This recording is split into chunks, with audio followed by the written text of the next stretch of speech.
안녕하세요. 오늘은 KB국민은행에서 발행한 2020 한국 부자 보고서에 대해서 알아보겠습니다. 부자의 부동산 자산과 금융자산 비율은 5대4 정도 됩니다.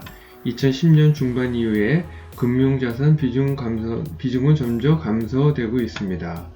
여기서 보면 2016년부터 점점 부동산 자산이 증가하고 있고 상대적으로 금융 자산이 감소하고 있는데, 이것은 부동산 자산의 증가세는 2010년대 초반 서울 아파트 매매 가격이 약세를 보이다가 2010년대 중반 강세로 전환되면서 부자들이 부동산 자산의 투자 비중을 늘렸기 때문입니다.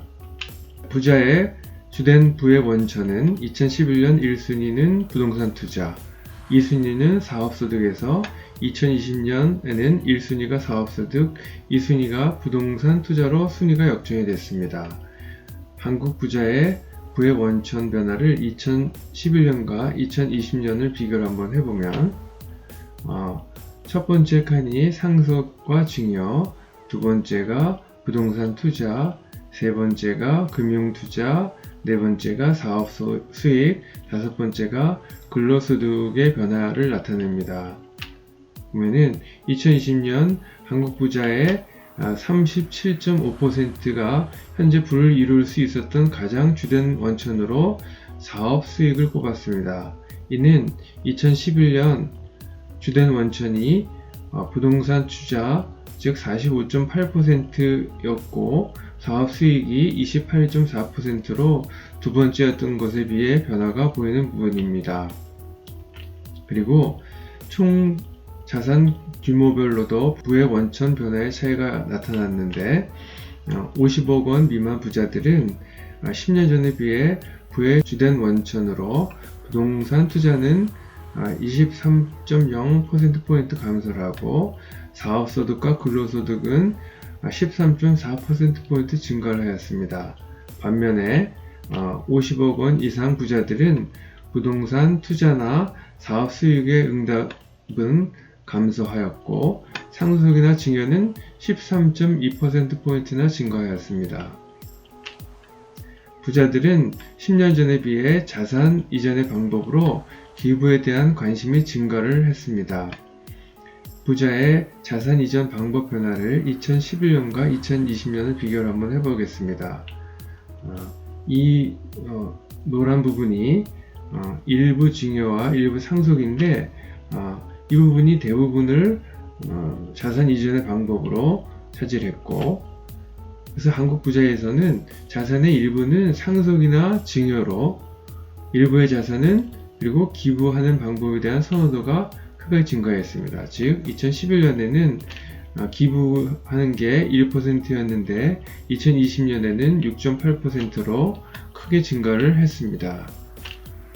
그리고 기부에 대한 생각은 총 자산 50억 원 이상인 부자에게서 증가폭이 컸었는데 2011년에는 기부에 대한 생각이 아예 없었는데 2020년에는 7.7%포인트나 증가를 했습니다. 그리고 총자산 50억 미만인 부자들에게서는 2011년에는 기부에 대해서 1.1%였는데 6.0%로 4.9%포인트 증가하는 데 그쳤습니다. 10년 전에 비해 자산을 손자녀에게 이전한다는 응답이 크게 증가를 했습니다.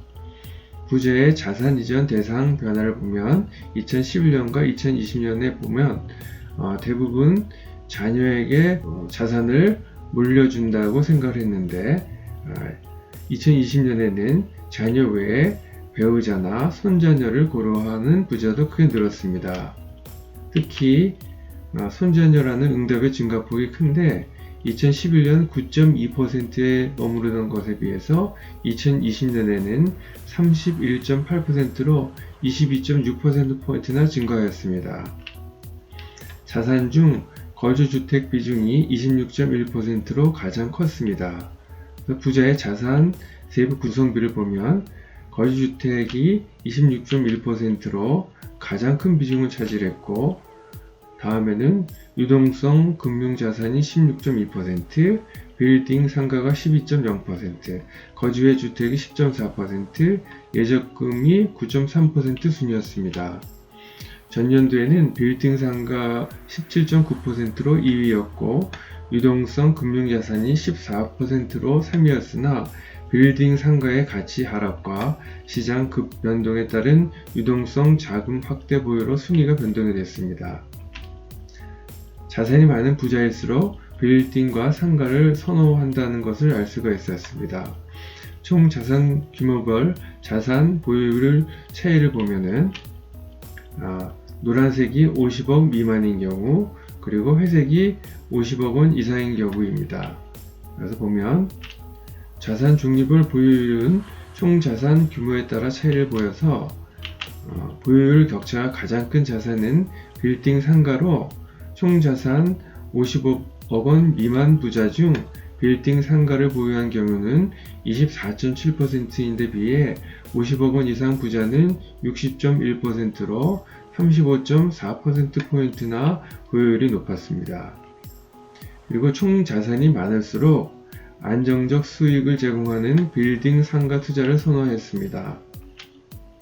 그러면 금융자산이 많을수록 거주 외 부동산 중 상가를 특히 선호를 했는데 부자들 중 80%는 거주주택을 제외한 거주 외 부동산을 보유하고 있었고 거주 외 부동산을 보유한 경우는 금융자산 규모별로 차이를 보이는데 금융자산 30억 원 미만 부자 중 일반 아파트는 37.4%, 상가는 36.6%, 토지 임야는 34.9%를 각각 보유를 했고 30억 원 이상 부자는 상가를 64.8%, 일반 아파트는 52.3%, 토지 임야는 50.0%를 각각 보유를 하고 있었습니다. 부자의 자산 형성 성장 동력은 연간 저축 여력과 종잣돈으로 답변을 했습니다. 부자의 연간 저축 여력을 보면은 연간 저축 여력은 연소득에서 생활비와 세금 및 3대 보험료를 제외한 금액으로 평균 7,300만원 정도, 즉 월 600만원 이상이었습니다. 그리고 부자의 종잣돈에 대한 인식을 보면 부자들이 생각하는 최소 규모의 종잣돈은 5억 원 이상으로 부자들 중 73.1%가 5억 원 이상은 있어야 한다고 응답을 했습니다. 부자의 자산 형성 성장 동력은 부채의 활용과 투자 자산 분배 전략이라고 응답을 했습니다. 총 자산 대비 부채 비율은 11.4%로 부자들은 투자 자산을 획득하거나 사업을 영위하기 위해서 평균적으로 총 자산의 11.4% 정도의 부채를 활용하고 있었고 저축 여력 대비 투자 자산 분배 전략을 보면 저축 여력이 있는 경우에 그 중에서도 특히 부동산 투자 자산 비율이 높았습니다. 그래서 30억 원 미만일 경우에는 부동산 투자 자산 비율이 18.8%, 30억 원에서 50억 원 미만일 경우에는 37.6%, 그리고 50억 원 이상일 경우에는 50%로 총자산 규모가 커질수록 부동산 투자 자산의 투자 비율이 높아지는데 축적한 자산이 적은 초기에는 금융자산 중심으로 시작해서 부동산 자산으로 옮기는 것을 볼 수가 있었습니다. 한국 부자의 향후 투자 계획은 장기적으로 생각하는 금융투자처는 주식이고 해외 자산에 대한 투자 의향은 적은 편인데 그 이유는 글로벌 경기가 불확해서라는 답변이 많았습니다. 코로나19로 인한 한국 부자의 변화를 보면 부자의 30.5%가 코로나19로 인한 소득 감소를 경험했고 부자의 27.5%는 자산 가치 하락 경험, 특히 주식과 펀드에서 하락폭이 컸습니다.